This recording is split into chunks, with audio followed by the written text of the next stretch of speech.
Welcome to Electrified. It's your host, Dylan Loomis. Quick shout out to my newest patron, Peter KS. Thank you very much for choosing to support the channel.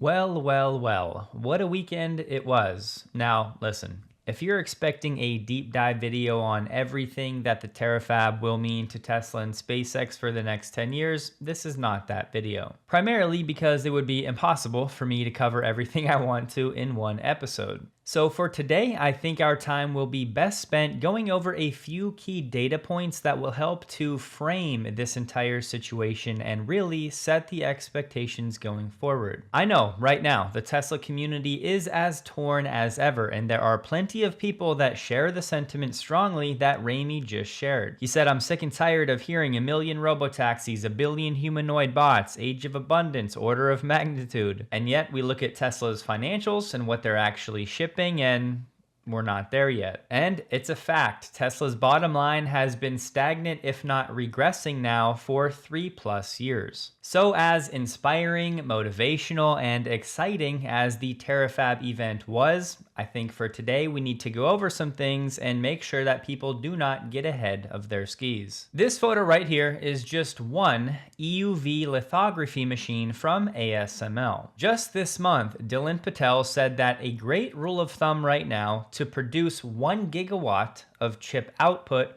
would require about 3 of these EUV machines. As I've said before, last year, ASML, the only company right now making these commercially at any type of scale, made about 50 for the entire year, and the expectation is that they'll make somewhere in the neighborhood of 60 to 70 for this year. And at the event, Elon said the Terafab plans to do 1 terawatt of compute every year, which would be 1,000 gigawatts, meaning SpaceX and Tesla would need somewhere in the neighborhood of 3,000 of these EUV machines to reach that scale. Bear in mind that 3 EUV machines to reach 1 gigawatt of annual chip output is just a rule of thumb. It is not a hard and fast rule. It will depend on the chip and the specifics and many other factors. However, for current leading edge chips, that is the benchmark. Another fact for you, Dylan Patel said that by 2030, globally,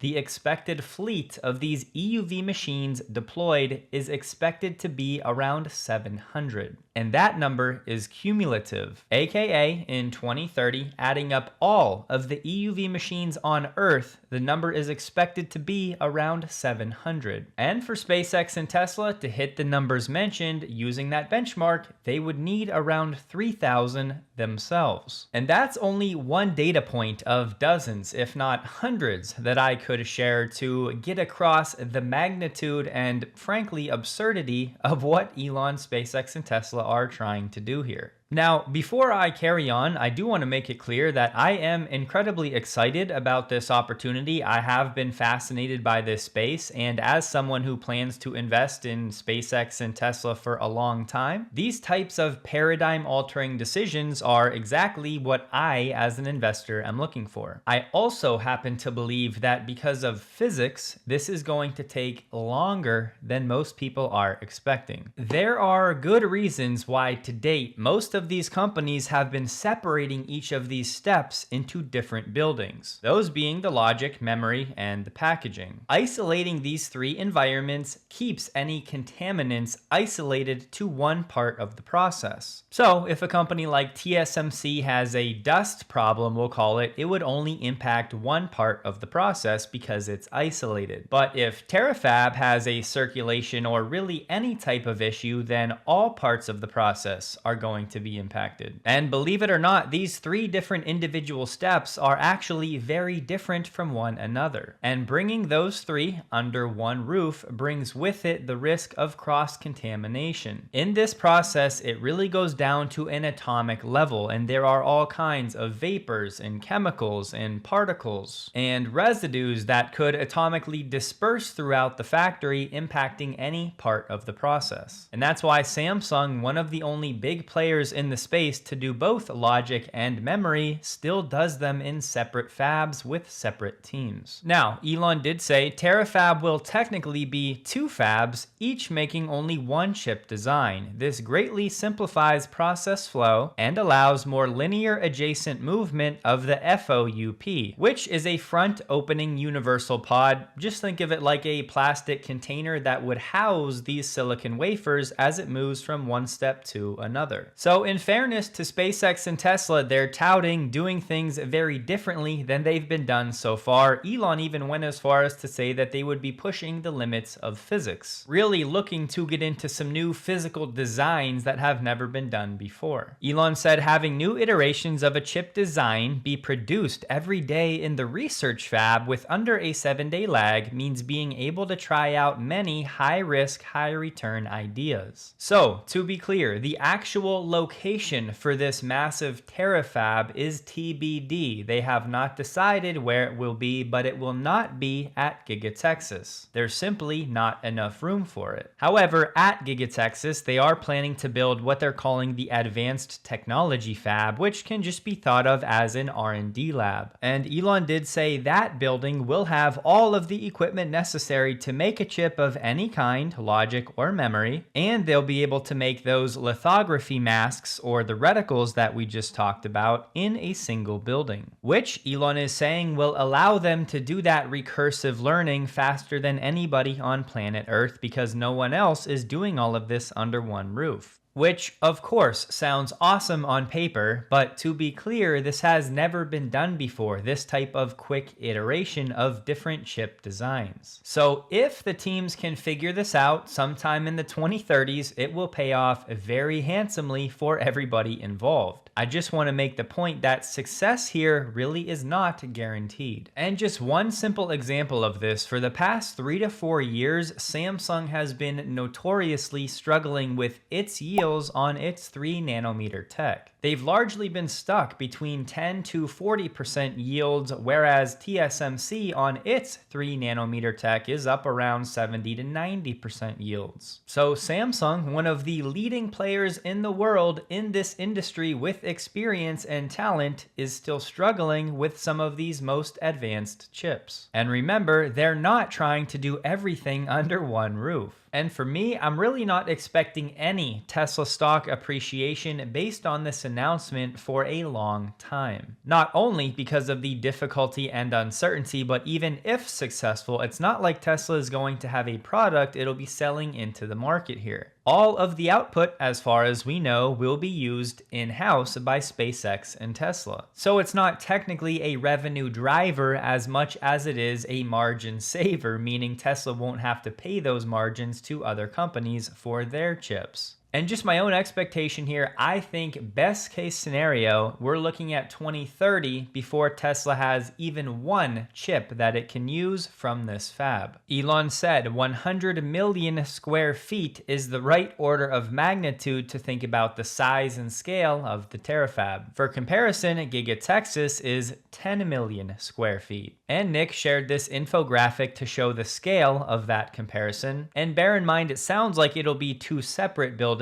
because Elon said there will be 2 different chips, one for inference in the vehicles and Optimus, and then one optimized for space. And then that 3rd building will be in Giga Austin, which is the R&D lab. But my point here is it took 1 year for Tesla to build Giga Texas. And I can assure you that the techniques, the equipment, and the precision required to build a Terafab are going to be much more difficult than auto manufacturing lines. So let's say they pick a location and actually break ground in Q3 of this year. Best case scenario, 2 years to actually get the foundations of the building. That takes us to Q3 2028, and then 2 years at least of testing and iteration and working on the yields. And that right there has us already in late 2030. So realistically, baking in some delays and challenges and talent acquisition problems, it really would not surprise me one bit to see that all pushed back back until closer to 2035. On that specialized talent, it's important to note that roughly 20% of all of the jobs at a foundry like this are actually very specialized roles. So 80% you can hire pretty much whoever you need to and get them trained up in a reasonable amount of time. But that remaining 20%, there are really only a few thousand people on planet Earth that are qualified for these roles right now. And both Samsung and TSMC in the States have both delayed their fabs by over a year due to this lack of specialized labor. And these companies were forced to fly in workers from Taiwan and Korea. Elon said all chip output on Earth right now is around 20 gigawatts per year, and the expected demand from SpaceX and Tesla would be that 1 terawatt, meaning global output right now is only about 2% of what SpaceX and Tesla are expecting to need. But pair that with somewhere in the neighborhood of a 100 million square foot factory for the Terafab, and of course that location will require thousands of these specialized workers. Now listen, if any company can attract the top talent required and find a way to get them qualified quickly, I'm very confident it's SpaceX and Tesla. But all I'm saying, at a minimum, this should be a part of the conversation. You know those times when life feels like it's pushing you a certain direction? Well, last fall, I had my wife sprinting outside, panicked, and ultimately she was yelling at me to get off the grass as I was in my bare feet. Reason being, I completely forgot we had just had our lawn treated. Then just a few days later, I happened to watch an Andy Sly video and I saw him talking about Sunday, which is a custom lawn service that uses no harsh, unwanted chemicals and uses ingredients you can trust that are planet-friendly, in line with Tesla's original mission and designed with your family in mind. And fast forward to today, and I'm happy to announce that Sunday is now the sponsor of this video. So finally, a new one for you all to hopefully try. And I think Ashley would be upset if I didn't make it clear that Sunday has committed to never using glyphosate, aka Roundup, in any of its products. The process is fast and easy. You just go to their website, type in your address, and then Sunday uses satellite imagery of your actual yard plus local soil and climate data to build a custom lawn plan specific to your property. They ship everything to your door for free, timed to when your lawn actually needs it based on your growing season. Next step, soil samples. They give you the tool. We'll get it from a couple different spots, put it all together, ship it out. Your first box will come with a soil test kit that you send back to their lab, and they use those results to dial in your next shipments even further. So every product you put down is backed by real data on what your soil is actually missing. You'll get these custom formulated nutrient pouches that connect right to your hose, so there's no mixing or measuring. They use ingredients like seaweed, iron, soy protein, molasses. Again, no harsh chemicals, which for those of you with kids or pets using the yard all summer, it's a big deal. I'm actually pretty eager to see the before and after here over the next few weeks, because I'm not gonna lie, right now my lawn's looking pretty rough.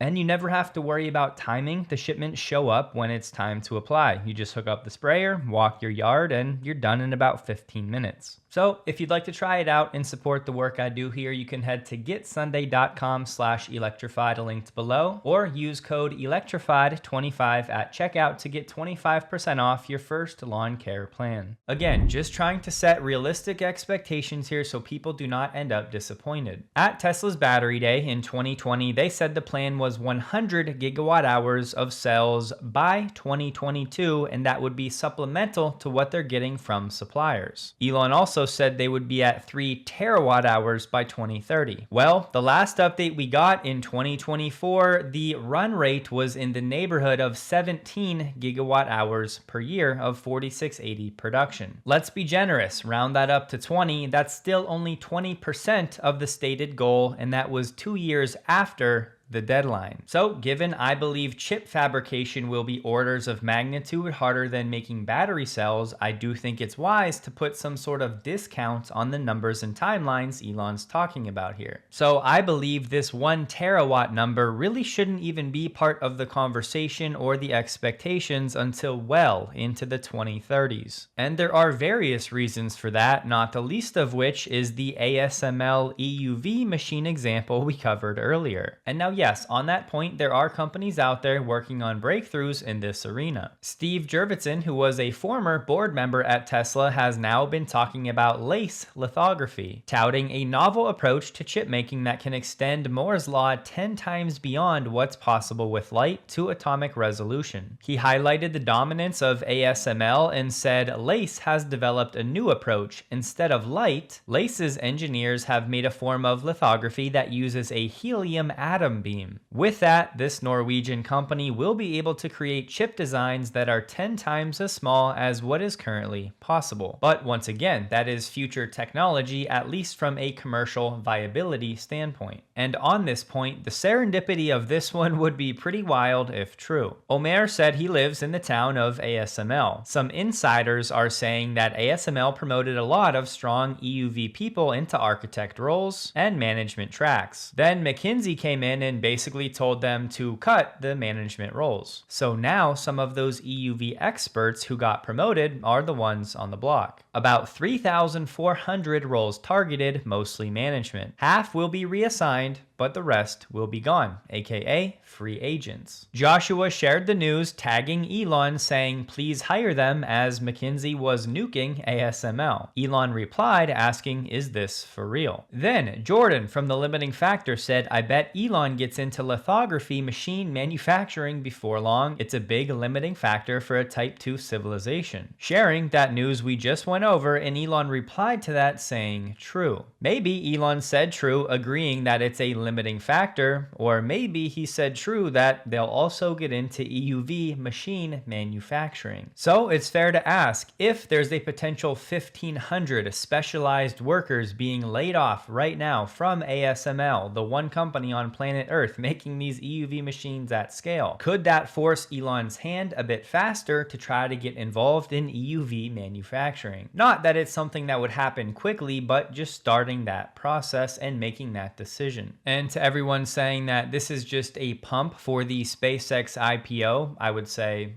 okay. Any CEO worth their salt is going to do anything in their power to maximize the money raised in an IPO because, you know, it's the main reason you IPO in the first place. But we've already learned that Wall Street will make you prove it before they give it a value. It's the case with FSD, with Optimus, and it'll certainly be the case with the Terafab. And look, I know this segment will be perceived by some that I'm bearish or negative on this venture. That's certainly not the case at all. Again, my primary mission for today was to set some proper expectations so we don't end up with even more people disillusioned with Tesla in the future. But this really is a topic that we will be uncovering and digging into for months and years to come because it does go that deep. And I haven't yet said a word about space or Starship and how all of that is now going to factor in. And I have to say, after this weekend, an eventual SpaceX acquisition of Tesla finally has become much more likely than not, in my opinion. It likely wouldn't happen for at least another year, but this is all going to cost a lot of money. We're talking upwards of $30 billion.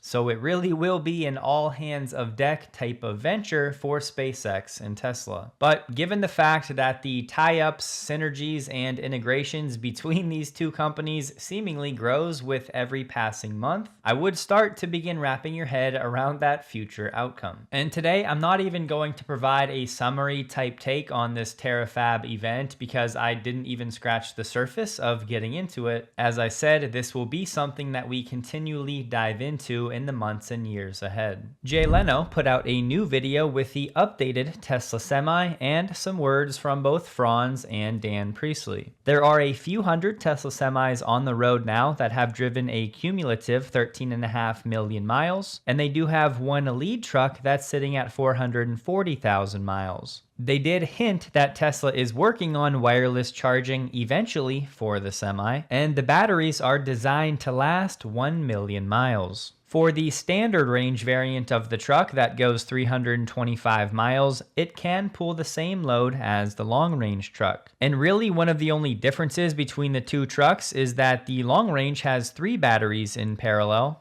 And they're referring to packs, of course, whereas on the standard range, they remove one of those battery packs and then shrink the wheelbase accordingly. They decided to remove the tilting side windows because it was a little awkward getting clipboards and things through that window, and they instead moved to a more traditional drop glass, kind of like what you see on cars. Windows that just drop straight down. One of the cool things about the Semi, they're using a lot of the same parts from the rest of the Tesla lineup. And one example of that, the Semi is using a lot of the Cybertruck's power share equipment to do what they're calling an electric power takeoff, or an EPTO, which is just like an outlet that can supply around 25 kilowatts of power to whatever is attached. And one example they gave, usually semi-trailers have a diesel engine to run the cooling system in the trailer itself. It's like a mini generator. But Tesla will be able to power its trailers and do that refrigeration directly from the truck's battery by reusing those same electronics from the Cybertruck. They said the Semi was 50% cheaper to run on a per mile basis in California compared to diesel, and it's 20% cheaper across the country, which includes things like maintenance and everything else.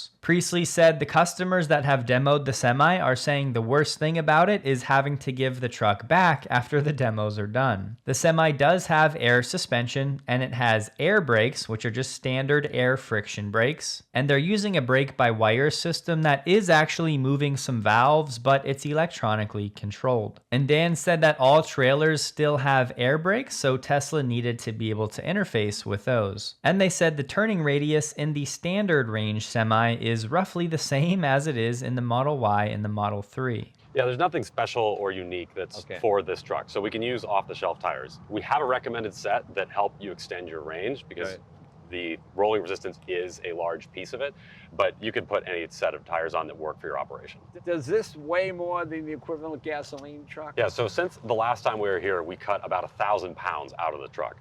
And this long-range truck, the 500-mile version, is about on par, and in part because it's got a 2,000-pound weight exemption that electric vehicles have. So payload parity is very possible for most applications. What we hear from customers is they usually like to haul about a 45,000-pound payload, and we can definitely do that with this truck. It's out doing it every day. No, because these are air brakes, so maintenance on them is really low. And the service team has been exceptional with our, the fleet time is usually up 95% uptime. Almost 75–80% of breakdowns, if you have one, are returned back to the customer in less than 24 hours.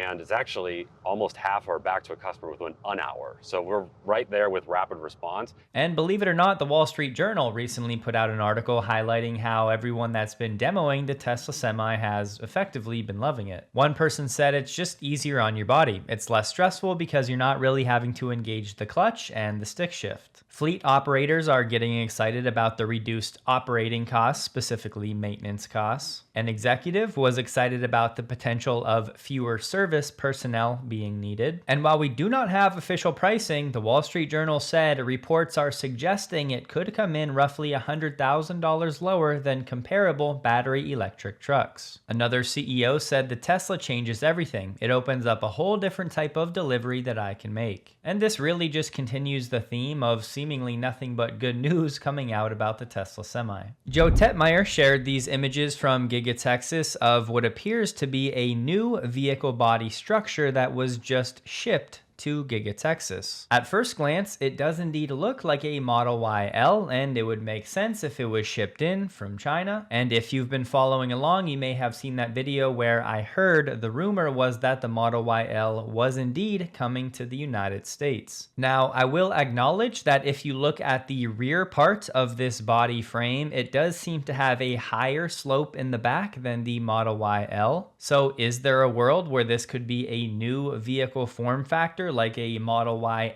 XL, something bigger for the United States? Listen, I think anything is possible, but given everything Tesla already has going on, I would not think that's the most likely outcome. And given the rumors and the sales figures, the Model YL coming to the US does make a lot of sense. And we've said for years that the images from these drone videos can be very deceiving when it comes to perspective. This one largely went overlooked, but there's reporting that Tesla is looking to buy equipment worth about $2.9 billion in order to manufacture solar panels and cells from Chinese suppliers. The company, Suzhou Maxwell Technologies, the world's biggest producer of screen printing equipment used to make solar cells. The word is this company has been seeking export approval from China's Commerce Ministry, but seemingly there are some other potential suppliers from China in the mix. It's not immediately clear how much of this equipment would require approval or how long it would take. But the Chinese companies were told to deliver the equipment before this fall, with two saying it would be shipped to Texas. They said Elon plans to build the solar capacity mainly for use by Tesla, although some will be used to power SpaceX satellites. And last month, Tesla visited several solar companies in China. And as we know, the US solar market is heavily protected by tariffs aimed at curbing imports of cheaper panels and cells from China and Southeast Asia. However, solar manufacturing equipment was excluded from tariffs by the Biden admin in 2024 at the urging of US solar panel makers who argued they had nowhere else to buy the machines needed to set up domestic factories. That exemption has been extended by the Trump administration, and the US has been pushing to create its own solar supply chain to reduce its dependence on Chinese companies. So two things: the screen printing part of the solar cell manufacturing process is the part that actually makes the bits that collect and carry the electricity. And second, I thought it was interesting they said this equipment would be shipped to Texas and not Buffalo. We know to date Tesla's been doing a lot of its solar manufacturing in Buffalo, but could they be looking to expand in Texas instead? And as Joe Tetmeyer shared today, there's already plenty going on at Giga Texas, as he shared some videos of what we believe to be the site for the future Optimus production to the tune of 10 million units per year. And again, just using industry benchmarks, that $3 billion purchase could unlock somewhere in the neighborhood of 40 gigawatts of cell capacity, which would be about 40% of the eventual goal that Tesla's trying to get to of 100 gigawatts. But it sounds like that equipment may be delivered as soon as Q3 of this year, and the groundwork, both literally and figuratively, that Tesla is laying this year truly is pretty special. So it might feel like a slow year of more transition, but they are clearly moving and spending very aggressively. I really don't like relying on the Robotaxi Tracker tool, the third-party option, but it's all we have. And I don't want to gatekeep, so right now they're saying the total fleet is 525 vehicles, 8 of which are unsupervised, 431 in the Bay Area, and 94 in Austin. But as I always say, apparently people just completely disregard that most of those are actually inactive. So right now in Austin, we're still at 42 active vehicles, and in the Bay Area, it's 431 active. So there might be some actual expansion happening up from 1 unsupervised vehicle to 8 in Austin. And as Benjamin just shared, the Cybercab was just spotted yesterday testing in Oklahoma City. When it comes to supervised FSD approval from the RDW, Tesla did say the new expectation is April 10th. And the RDW replied saying that Tesla is indeed in the final phase of the assessment process. The Joint Intensive Program began about 18 months ago. So yes, we're coming up on 2 years to approve supervised FSD. And all they said, after the rest of testing, a decision will be made. But again, the new date to mark on your calendar, April 10th.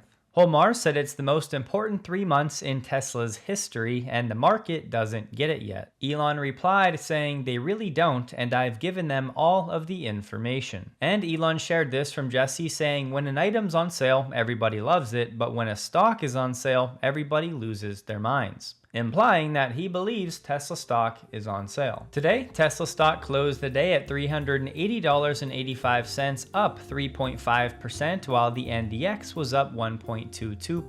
The volume was 25% above the average. And don't forget, if you're interested in trying out a custom lawn plan from Sunday, I'll have all of the links below. And just in case you're new, trying out these sponsors even for a short time really is a massive help to the channel. So thank you in advance. Hope you all have a wonderful day, and a huge thank you to all of my Patreon supporters.